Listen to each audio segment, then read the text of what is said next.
Governor Katie Hobbs won't fulfill her campaign promise to call a special session on her first day in office to repeal the state's Civil War-era abortion near-total ban, saying that a recent court ruling made that effort moot. Last week, the Arizona Court of Appeals ruled that the new 15-week law signed by former Governor Doug Ducey in May supersedes the 1864 ban that former Attorney General Mark Brnovich sought permission to enforce after the constitutional right to abortion in Roe v. Wade was nullified. Before that ruling, doctors and women across the state were in legal limbo as Ducey and Brnovich tangled over which law should reign supreme in Arizona, and attorneys for Planned Parenthood Arizona argued that 50 years of laws regulating the procedure meant it should remain intact to some degree. The 1864 near-total ban prohibits abortion in all cases except to save the life of the mother, while the 2022 law outlaws the procedure past 15 weeks of pregnancy, with a similar exception. Hobbs, on the campaign trail at the time, vowed to convene a special session to strike down the ban, but spokeswoman Jocelyn Berry said it's not necessary anymore. The Arizona Appeals Court struck down the territorial ban, she said. There's no longer a territorial ban for us to have a special session to repeal. While the three-judge panel upheld the 15-week law, they didn't strike the 1864 ban from the books entirely. An appeal to the conservative Arizona Supreme Court is still a possibility, but it would be significantly weakened by newly elected Attorney General Chris May's refusal to take up Brnovich's mantle. Mays has criticized Brnovich's position and made clear she intends to protect reproductive rights in the state. There probably is an appeal to the Supreme Court, but Chris Mays will not defend the state's previous position, which has been that the 1864 ban should be enforced, said Amy Fitch-Heacock, co-founder of Arizonans for Reproductive Freedom.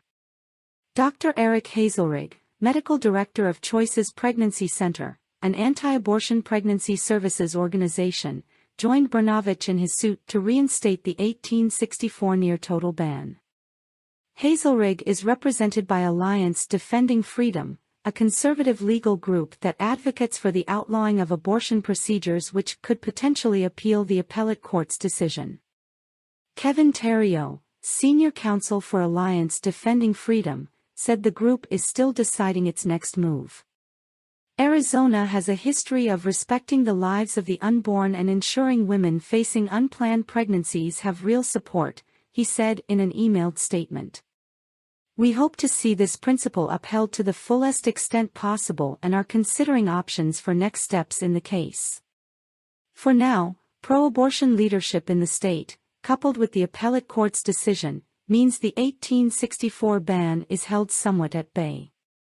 That's heartening, Fitch-Heacock said, although she allowed that she would have liked to see it eliminated completely.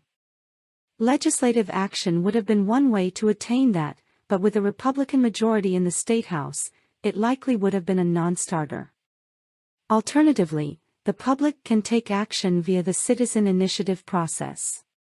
Arizonans for Reproductive Freedom is spearheading that approach, putting together a ballot proposal to protect abortion access for Arizonans to vote on in the 2024 election. Although we would like to get the 1864 law off the books, we now have two appellate rulings which really limit its power, Fitch-Heacock said. So, we'll just be looking forward to a ballot initiative which will ultimately repeal that and also the 15-week ban. Before taking on the case, the same three-judge appellate panel approved a request from Planned Parenthood Arizona to pause the 1864 ban while litigation continued, ruling that it's the responsibility of the courts to harmonize decades of laws in conflict with the ban. Fitch-Heacock expects the 2024 ballot initiative to be filed by the end of the month, ahead of efforts to collect enough signatures to get it on the ballot. Until then, women in the state can access abortion services up to 15 weeks. Past that point, only women facing imminent risks to their lives will be able to obtain the procedure. It includes no exceptions for victims of rape or incest. Hobbs opposes the 15-week ban, as well, but Berry said shifting the special session to repeal that law was not considered as an option. Just as with the 1864 ban, it would have been unlikely to gain any traction with the conservative majority. Instead, Hobbs will look at expanding and restoring abortion access in other ways, although Berry couldn't provide strategies beyond that. "It's on our list and it's a priority," she said.